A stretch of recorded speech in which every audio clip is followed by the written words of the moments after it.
and I realized that our money was running out. We tried not to panic. Sumi, it's tough for your family if you keep going to school, Yumi said nervously. Our money is almost gone. We should all be working. I felt sorry. Yumi was only 3 years older than me, but she had to act like the parent while the rest of the kids enjoyed ourselves. Why don't we ask Auntie Annie to help us? I don't want to depend on her. We don't want to be asked too much of a burden on her, Yumi said. I haven't heard any news from Mother. We have to assume that we are going to take care of ourselves for a long time. I had made many friends at my new school, but I knew it was time to give up. I'm sorry I've been playing sissy. How are we going to play for next month's rent? Do you think the landlord will kick us out? Our landlord was a very kind gentleman, but we couldn't rely on him to stay without paying rent. I don't know, said Yumi. Let's pray to God. He'll give us what we need. Yumi sounded just like my mother, and it was reassuring. Why don't we skip lunch every day to save money, I suggested. No, I'm hungry, June, my younger brother, complained. He had been listening in on the conversation. He was growing fast and ate a lot. We nicknamed him Piggy because he ate and ate but was always hungry. You can have a piece of gum for lunch, I said. No, I want something to eat, our cousin Chandra chimed in. You babies, I shouted, getting upset. I like to eat, eeples and bananas. I like to eat, eeples and bananas. Sumi! Yumi stopped me. She wasn't mad, but she didn't want me yelling at Kyunja and June. I have an idea, Yumi said. What is it? How about this? We can start making money by starting a business. A business? Yumi, that's a great idea, I said. I had seen other children selling chewing gum and lighter fluid to make money. Others shined shoes, carrying their brush and cloth in a little box. How much money do we have left? I said. Almond 1, Yumi said. Almond 1 was about $50. Yumi, I can help. What business can we start? We were little kids, but we brainstormed all night long. I dreamed about buying a big house with all the money we were going to make. The next day we went to the market and bought cookies, candy, gum, and a small basket of apples. We were going to sell them at people at a higher price. Yumi, Kyunja, and June sat on one corner of the street, and I sat down the other waiting for customers. I had my doll Hia with me. From early evening to late at night, we just waited and waited. But no one wanted to buy anything. I was discouraged. But as the sun started to set behind, I heard the sound of marching feet. Tall, handsome American soldiers stood in front of me. They said something in English, but I couldn't understand what they said. I gestured with my hands, signaling that I would sell 5 apples for $1. The soldiers acted nice, but then all of a sudden they snatched 3 apples from my basket and ran away. I like to eat, apples and bananas. I like to eat, apples and bananas. I like to oat, apples and bananas. I tried to catch them, but they had very long legs and ran out of sight. I shook with anger. I hadn't made a single penny all day long. I returned home to tell from my sister's face that her business had been terrible too. Sumi, give me an apple, please, June begged. No, I have to make rent money for next month, I said. You are so mean, June said, making an ugly face. Why don't you ask Sissy for a piece of gum? We chewed gum all day long, Kyunja said. My jaws hurt from chewing and I'm hungry. I need a sweet, juicy apple.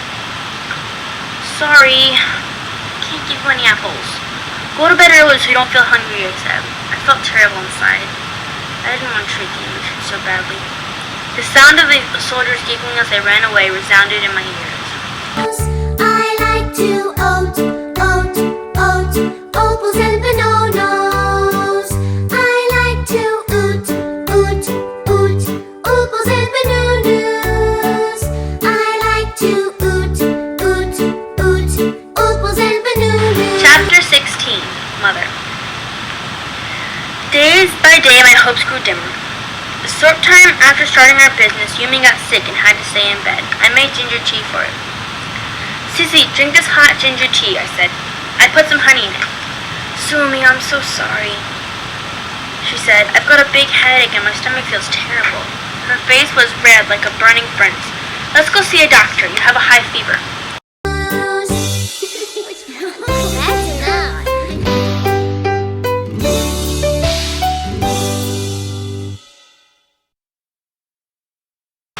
"Sumi, we don't have money to see a doctor," she said. "I will be fine, but give the younger kids something to eat."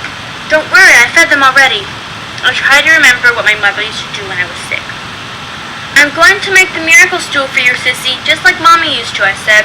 I went to the kitchen, but my hands started to shake. "I can't lose my sister," I trembled. "I have to do this right." I couldn't remember how to make the miracle rice stew. I closed my eyes and drew a picture of my mother's hand. She soaked the rice in water an hour before draining it. "Pour some sesame oil in the hot pan and put rice in it," I imagined my mother saying. "When the rice turns brown, slowly pour water and stir with a wooden spoon while boiling." I followed all the directions, and in my mind, a short time later, it was a success. "Yumi, stand up. Sit up. I have a magic stew for you," I said, but she couldn't move.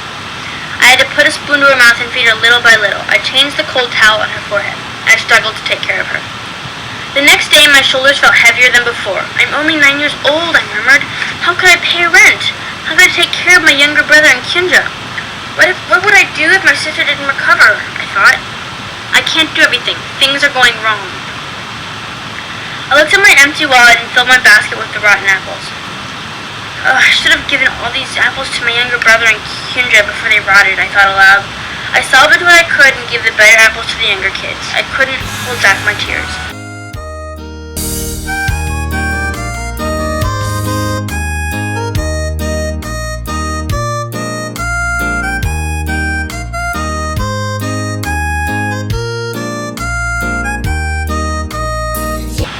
I ran to the house to a small mountain that was nearby. "Mommy!" I cried out. "Mommy!" An echo responded.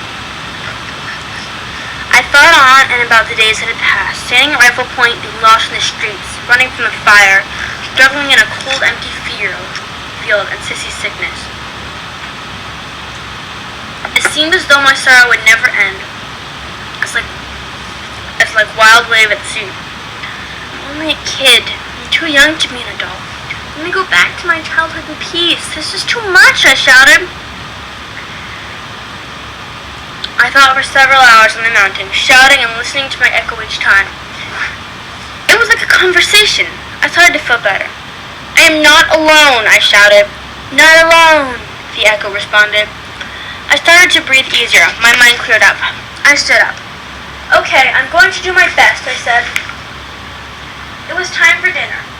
I came down from the mountain. The sun was setting. I saw a lady coming towards the village, a long shadow dragging behind her. I'd mistaken other women for my mother many times, but I still hoped. I ran to her. "Mother!" I shouted. The lady turned around towards me. "Oh my God, is it really you, Sumi?" my mother said. We jumped with joy. "Mother!" I called her again and again. How I loved to call that name, Mother!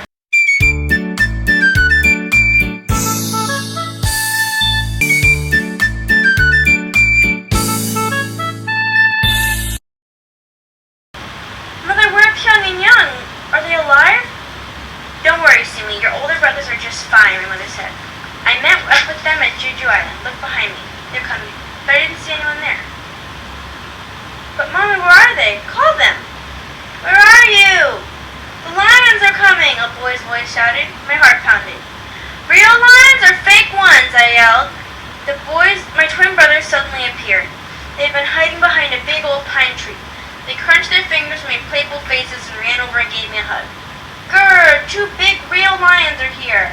My brother grinned, picking me up and swinging me around. We all laughed as if we had suddenly come out from a dark thunderstorm into bright sunshine. Months later, I wrote a letter to my father, telling him that our whole family was safe. We were waiting for him in our new home. There was peace.